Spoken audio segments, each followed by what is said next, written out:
Bonjour à tous, donc je me présente effectivement Alain Wagner, président de l'ICLA, International Civil Liberty Alliance, et nous intervenons dans les milieux internationaux, notamment l'OSCE, l'Organisation de la Sécurité et de la Coopération en Europe, sur des sujets tels que les violations à la liberté d'expression ou les tentatives de violation et de restriction de la liberté d'expression, impulsées par des acteurs internationaux très puissants comme l'OCI, l'Organisation de la Coopération Islamique, qui tend à vouloir restreindre la liberté d'expression en Occident sur tous les sujets qui ont un rapport avec l'islam. L'islam radical, l'expression semble familière. On la rencontre régulièrement dans les médias, mais rarement avec une définition précise. De quoi parle-t-on lorsqu'on parle d'islam radical?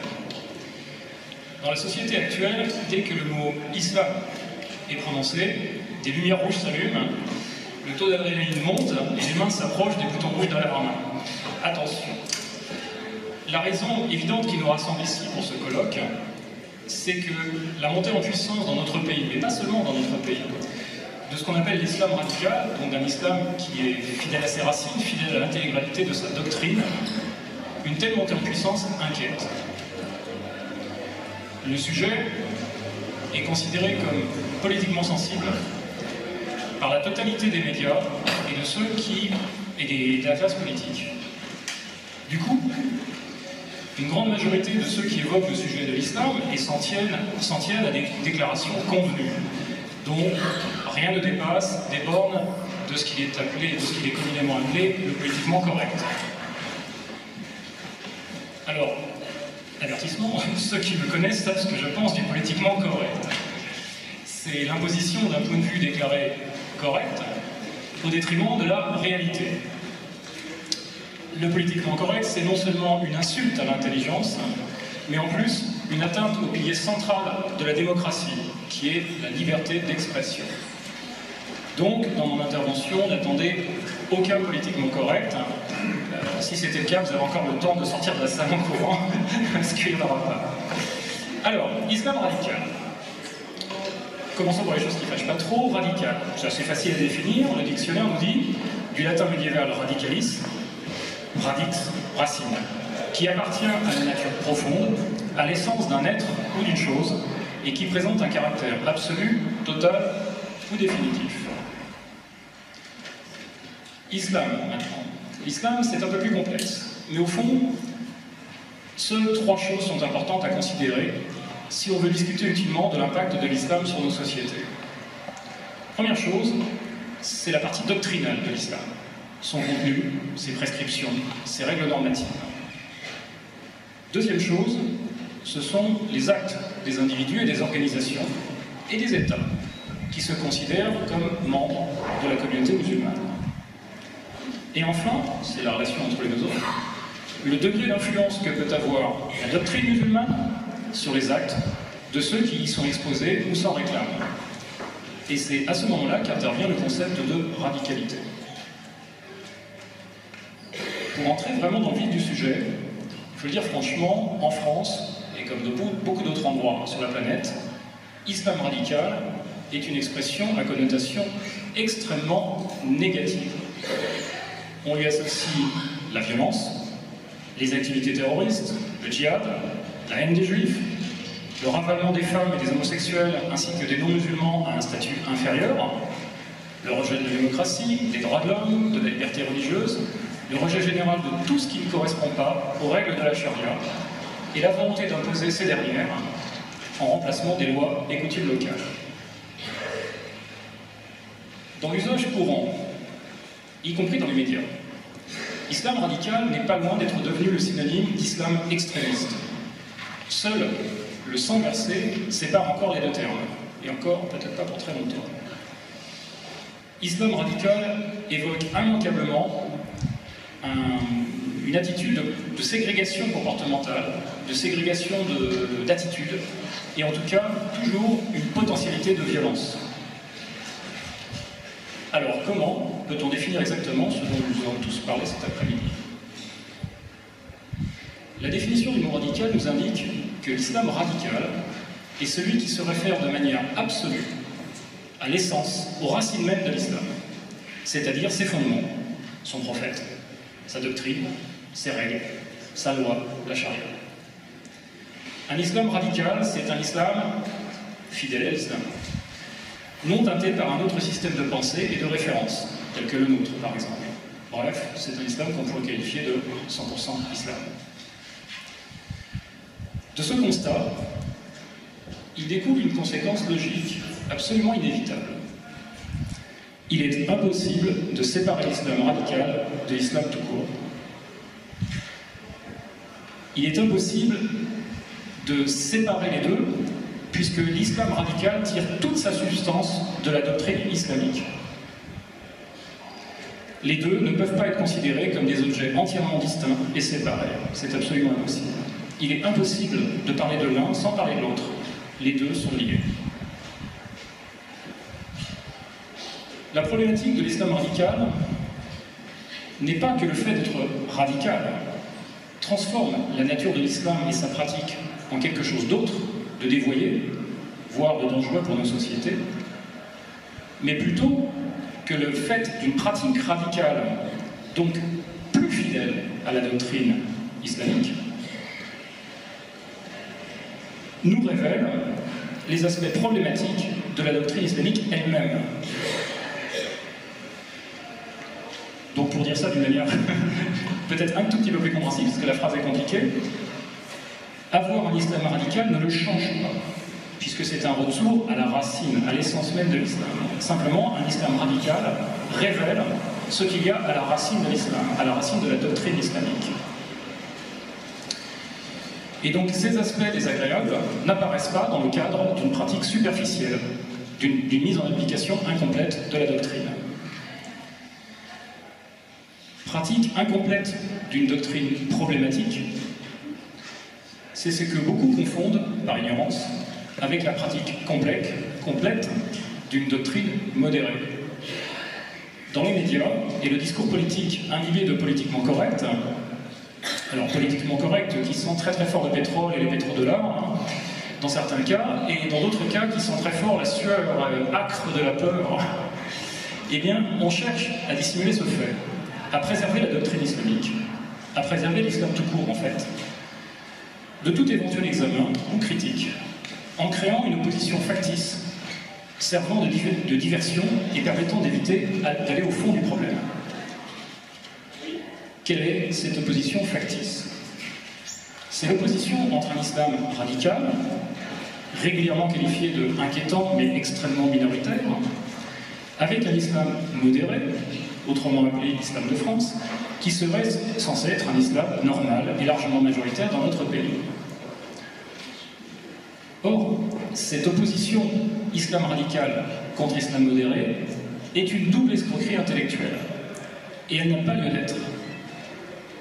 Première escroquerie, on ne peut comparer que ce qui est comparable et opposer ce qui est opposable. Or, l'islam radical, dit radical, est un mouvement de pensée politico-religieux puissant, collectif, porté par des organisations internationales comme l'OCI, l'Organisation de la coopération islamique, et la confrérie des frères musulmans, par exemple. Ce mouvement est financé à hauteur de milliards de dollars. Les différents acteurs de ce mouvement promeuvent une doctrine de la charia parfaitement identifiable, comme notamment dans ce livre, qui est un manuel de charia. On cherche toujours à dire « qu'est-ce que la charia ?» Il faut ouvrir les livres, il y a des manuels de charia. Donc la charia est parfaitement connue, et c'est cette charia qui est promue par ces organisations internationales. Ces organisations sont des irréductibles ennemis de la démocratie et des libertés individuelles. En effet, la charia, il faut le savoir, est incompatible avec les principes démocratiques. Elle est incompatible avec les droits de l'homme. Et ça n'est pas mon opinion, c'est l'opinion de la Cour européenne des droits de l'homme qui, le 13 février 2003, dit dans un de ses jugements « La charia est incompatible avec les principes fondamentaux de la démocratie ». Parce que, tout simplement, la charia et le droit qui y est associé détruit les droits de l'homme partout où elle est appliquée. La charia légitime en effet l'usage de la violence pour des raisons religieuses. Et c'est pour cette raison, entre autres, qu'elle est bien évidemment inacceptable chez nous. Et donc, en face de cet islam qui nous est présenté comme radical, on nous montre des individus ordinaires, sans organisation particulière, ayant la simple particularité d'être de confession musulmane et de vivre dans un pays musulman sans tuer personne. Effectivement, il y a beaucoup de personnes qui rentrent dans cette catégorie. Et donc, toutes ces personnes sont arbitrairement amalgamées et désignées par l'appellation de musulmans modérés. Et nous sommes censés déduire de ça, de ce tour de passe-passe sémantique, qu'il existe un islam doctrinairement modéré et que la dangerosité du premier groupe n'est qu'une vue de l'esprit. Un petit peu difficile à avaler. La seconde escroquerie tient à l'utilisation en tant que preuve dans le discours d'un concept sans substance avérée. L'islam modéré. Qu'est-ce que l'islam modéré? Cet islam, censé être rassurant et acceptable, est un concept médiatique récent, uniquement présent en Occident. À ce jour, aucune définition précise de ce qu'est l'islam modéré n'existe. Où sont, en effet, les preuves de son existence, alors que les musulmans eux-mêmes n'emploient pas le terme et le trouvent insultant? Qu'est-ce qui a été récemment modéré, donc officiellement enlevé ou modifié, dans le Coran ou la doctrine islamique? Cette doctrine, telle qu'elle peut être définie par des autorités incontestables, comme l'université Al-Azhar en Égypte. Où sont les Corans modérés? Où sont les oulémas et les livres doctrinaux de l'islam, ces livres modérés servant à l'enseignement dans les mosquées? Quand et où a-t-on supprimé de la doctrine musulmane officielle le djihad, la lapidation, l'obligation du voile islamique, l'exécution des apostats, de ceux qui quittent l'islam? Quand cela a-t-il été supprimé? Par qui?